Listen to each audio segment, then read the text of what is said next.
And one of the benefits of working with so many wonderful people is they remind me when I'm wrong. So I want to clear something up because I misspoke, and I never want to mislead you. But what Paul Gold told you when he testified is that as a result of this event, he vowed to save 17 people's lives so that he could try and help the horror of what happened. And that's when he donated to the Underground Railroad, which has saved hundreds of women from being sex trafficked. So I did not mean to mislead you, and I thank my team for correcting me. There has been a lot of conversations about IOM, CDC, Canadian guidelines, domains. It's all really confusing, and I understand that. But remember what Dr. Denny told you, that real-world actions trump any testing. This is Nikolas Cruz's real-world actions from before he was born. Remember that when you make your decision about whether he should live or die. And Dr. Denny wants you to believe that Dr. Connor twisted the diagnosis. So let's talk about very briefly the CDC guidelines and what they actually require. A deficit with 1 standard deviation. Not 1.5, not 2 standard deviations. The CDC guidelines require 1 standard deviation for a deficit, and that is what Dr. Connor used. And the CDC guidelines also said, and I can't even tell you how many times Mr. Secor said this to Dr. Denny, and he wouldn't agree with him, but he doesn't have to, because the CDC guidelines are what govern. Despite what Dr. Denny told you, that people with prenatal alcohol exposure without facial features, they can have the same brain deficits as someone who doesn't have those features. In fact, what did Dr. Jones tell you? Those kids that don't have the facial features usually have it worse because they're misdiagnosed. People that don't see right away that that's what's wrong with them. They don't get the services they need. They don't get the interventions they need. But Dr. Denny did not like the word sane. So he wants you to disregard what Dr. Connor said, his test results, and what the CDC guidelines tell him to do, which is what he did. But we do know that Dr. Denny has a history of disregarding guidelines. And how do we know that?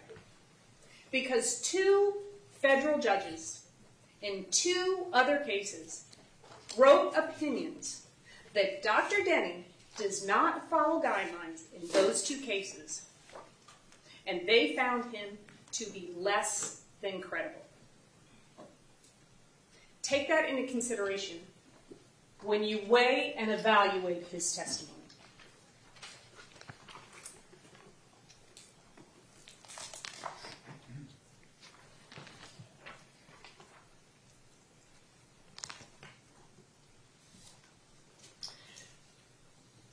The state's doctors and the state want you to believe that Nikolas can control his behavior. And because he can control his behavior, he only has a personality disorder. They gave you consistently 4 examples, maybe 5, in his 24 years of life that he has successfully been able to control his behavior. When he was in Coral Springs Elementary, when they said, we're going to call the school resource officer, he controlled himself. Agreed. When he was at West Glades Middle School, When the vice principal came into the classroom, Nikolas controlled himself. I agree. When he was with Dr. Denny and when he was with Dr. Scott, he controlled himself. Maybe I missed one. Please rely on your memory about his level of control. And how beneficial was all of that stuff that Nikolas told Dr. Denny and Dr. Scott? What was the secondary gain by telling him all of the horrible things that he did to animals? That he thought of people? Faking? I don't think so.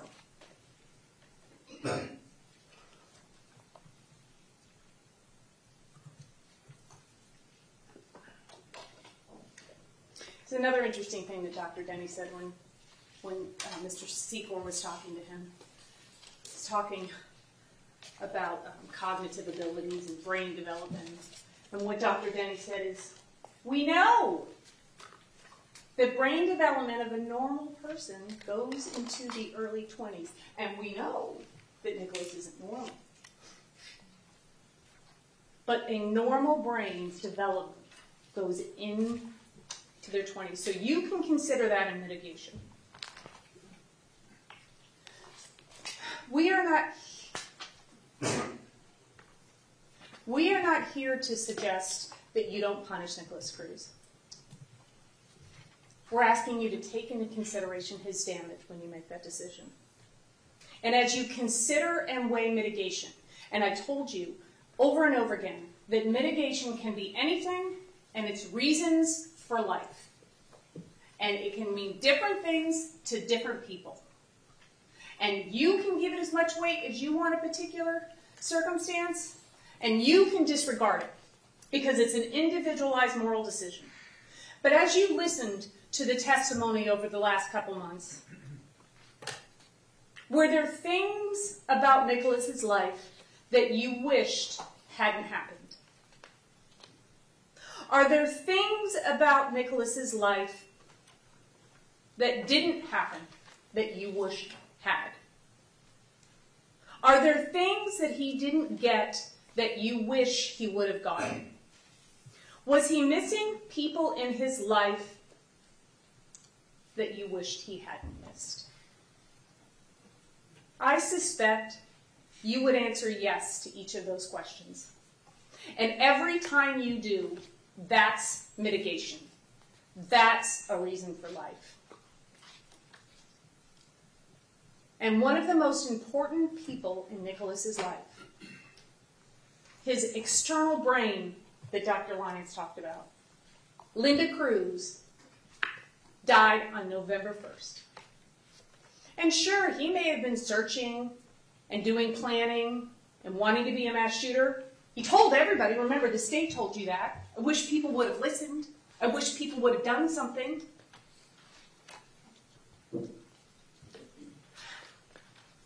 But he didn't do it until after he lost the most important person in his life, his mother.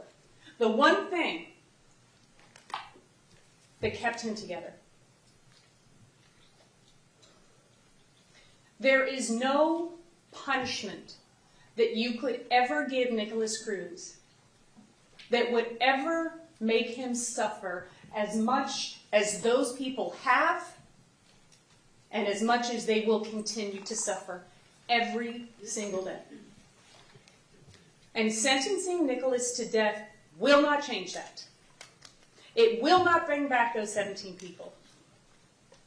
Sentencing Nikolas to death will literally serve no purpose at all other than vengeance.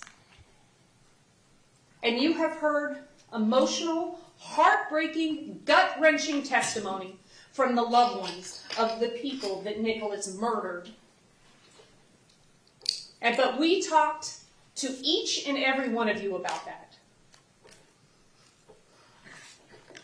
They came in here, those families, to tell you how unique their loved ones were and the impact that their loss has on this community. And they had every right to do that. But you promised, and you took an oath that as difficult as it will be, you will not take that into consideration when you do your weighing and your deliberation. Victim impact statements are not aggravators. You cannot consider it. The only aggravation that you can consider is the 7 things that Mr. Sachs talked about, if you believe that they were proven beyond a reasonable doubt. And even if you believe that all 7 aggravators were proven to you beyond a reasonable doubt, every one, they're as heavy and as weighted as an aggravator could possibly be, you can still vote for life because you are never required to vote for death. The law is satisfied with the life verdict. You have to agree on all of the aggravation because aggravators are facts. You can agree on that. You do not have to agree on mitigation because mitigation is different to different people. And it can come from anything in Nikolas's life, his background, how he behaved in his, oh, that was the other control thing, right? He can control his behavior in the courtroom. But I think it was Mr. Secor that reminded Dr. Denny that he's medicated and he's under psychiatric care. He's being treated by the jail psychologist. He didn't want you to know that, right? But you can take anything into consideration for mitigation. Anything you heard here, anything you saw, or anything that you believe in your heart and your soul. And you don't have to defend it, and you don't have to explain it. And the law recognizes and authorizes you to give a sentence based on mercy alone. And sometimes the people that deserve the least amount of compassion and grace and remorse are the ones that should get it. It is important to remember that what Nikolas may do in the future cannot be a reason for death. So those letters that they showed you, the school shooter stuff, those pictures that show his visual spatial, you can't take that into consideration. It's not an aggravator. But what you can take into consideration is what positive things he can do in the future. We always know that Nikolas suffered and continues to suffer with an internal struggle. That's why he's searching for response times to mass shootings. And in the same time, the same hour, why don't I have any feelings? Homicide hotline. How do I get help? It's this conflict inside of him. So that's why he can talk to Scarlett Lewis, one of the most amazing people I have ever met in my life. A pure example of love and grace and compassion and mercy. Her son was murdered by a school shooter, and she has dedicated her life to talking to those people so that she can provide emotional and social learning to young children. So that it never gets to the point where the only solution is an AR-15. Nikolas is the only surviving school shooter that has gone to trial. Objection, not in that. Sustained. Look at what we have already learned. FASD, mental illness, what happens when people don't do their job, when the school district doesn't do evaluations. What Objection, else? Your Honor. Third party. Sustained. What else could we learn by keeping Nikolas Cruz alive? We could use him to learn, to educate others. Objection, not in evidence. Sustained. It's mitigation. Sustained.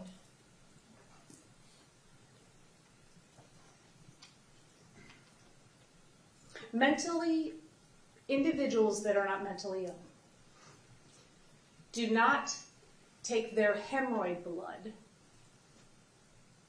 and write 666 on the cell, on the wall of their cell.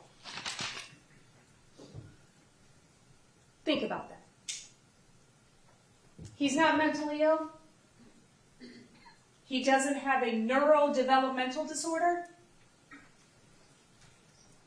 A vote for death is a vote that will execute every part of his body, even the parts that he can contribute to the society. There are people that love him. Scarlett Lewis loves him. Trish Devaney loves him. Paul Gold loves him. His brother loves him. Pastor Black loves him. He means something to people. Sustained. If there are things that were not brought forth in evidence, Ms. McNeill, you cannot talk about them.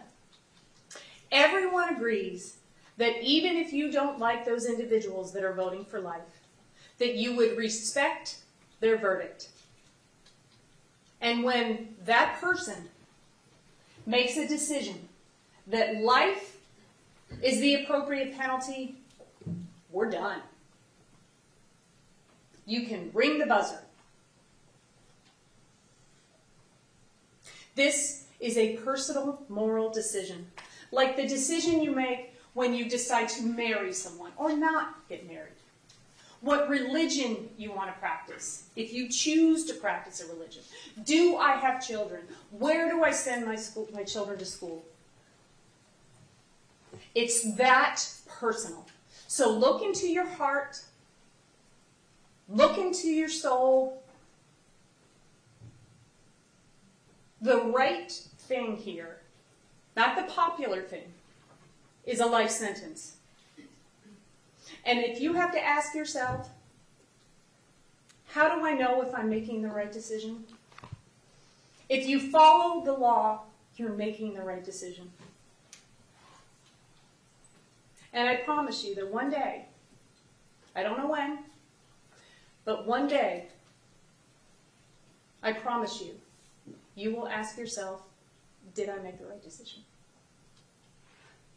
You will never regret voting for life. You can show Nikolas Cruz all the things that he did not show those 17 victims. You can show him the things that he least deserves. Compassion, grace, and mercy. Grace is not a limited resource. Compassion is not a limited resource. Mercy is not a limited resource. Sentencing Nikolas Cruz to life is the right thing to do. So I now put in your hands his life.